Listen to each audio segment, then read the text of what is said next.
آسام میں سرکاری مدارس کو بند کرنے کی خبر چل رہی ہے۔ آسام حکومت نے غالباً یہ فیصلہ لے لیا ہے کہ آسام میں جو بھی سرکاری مدارس ہیں انہیں بند کر دیا جائے گا یا ان کی امداد روک دی جائے گی۔ بہرحال اس پر بحث بھی تیز ہو گئی ہے۔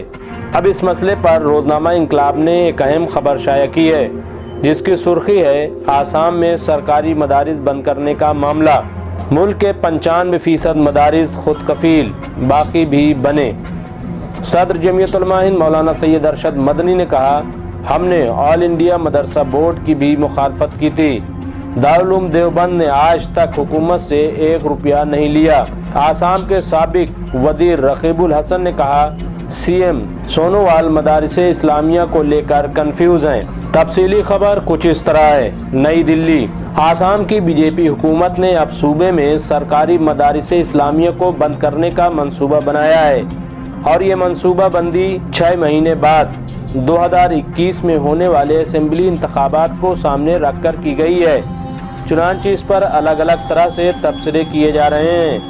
صدر جمعیت علماء ہند مولانا سید ارشد مدنی نے بھی انقلاب بیورو سے بات کرتے ہوئے اس سلسلے میں اپنی رائے پیش کی ہے۔ انہوں نے کہا کہ دیکھیے، جمعیت علماء ہند پہلے دن سے سرکاری مدارس اسلامیہ کے خلاف رہی ہے۔ اس کی وجہ یہ ہے کہ جب مدارس سرکار سے پیسے لیں گے تو پھر سرکار کی مدارس میں مداخلت بھی بڑھے گی۔ جہاں تک آسام حکومت کا موقف ہے کہ وہ سرکاری مدرسوں کی امداد سے منع کر رہی ہے تو کوئی بات نہیں۔ ارباب مدارس اور علماء کو چاہیے کہ وہ خالص مدارس کی بنیاد پر اسے اپنے پیروں پر کھڑا کریں، خود کفیل بنائیں، چندے سے چلائیں، جیسے 95% ملک میں مدارس چل رہے ہیں۔ انہوں نے کہا کہ جب کوئی قومی پالیسی آئے گی کہ مدارس میں دنیاوی تعلیم بھی دی جائے تو اس پر بھی عمل کیا جائے گا اور اس میں کوئی نقصان کی بات بھی نہیں ہے۔ انہوں نے کہا کہ ہمارے نزدیک مدارس اسلامیہ کا حکومت سے الگ ہونا بہتر ہے، نقصان والی بات نہیں ہے۔ انہوں نے کہا کہ جو سرکاری مدارس ہیں ان کے سلسلے میں میرا کہنا ہے کہ ان کی جان نکل گئی۔ 100 سال کے اندر سرکاری پابندیوں کے سبب ان کی جان نکل چکی ہے۔ ایک سوال کے جواب میں مولانا مدنی نے کہا کہ دارالعلوم دیوبند نے آج تک حکومت سے 1 روپیہ نہیں لیا۔ ملک کے پہلے صدر جمہوریہ ہند ڈاکٹر راجندر پرساد نے دارالعلوم دیوبند کا دورہ کیا تھا اور ایک لائبریری بنانے کی پیشکش کی تھی، لیکن انتظامیہ نے ان کا شکریہ ادا کیا اور معذرت کر لی تھی۔ انہوں نے کہا کہ اسی طرح جب 2006 میں وزیر تعلیم ارجن سنگھ نے آل انڈیا مدرسہ بورڈ کی تشکیل کا خاکہ پیش کیا تو اس وقت بھی میں نے اس کو غیر مناسب قرار دیا تھا اور وہ سلسلہ وہیں رک گیا تھا۔ مولانا مدنی نے کہا کہ ملک میں 95% مدارس ایسے ہیں جو حکومت کے رحم و کرم پر نہیں بلکہ چندے سے چل رہے ہیں اور مدارس کو چلانے کا یہی صحیح طریقہ ہے۔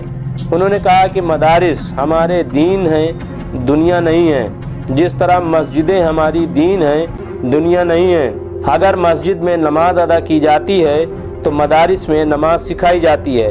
اگر مدارس میں قرآن پڑھنا سکھایا جاتا ہے تو مسجد میں ہم قرآن پڑھتے ہیں۔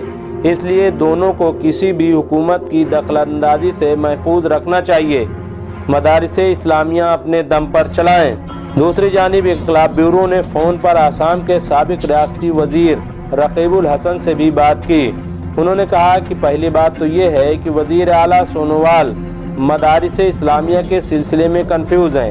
پہلے انہوں نے کہا تھا کہ مدارس اسلامیہ سرکاری ہونے چاہیے۔ انہوں نے گوہاٹی تک میں ایک بڑا ادارہ قائم کرنے کی بات کی تھی، لیکن اب وہ کہہ رہے ہیں کہ مدارس اسلامیہ کو حکومت پیسے کیوں دے۔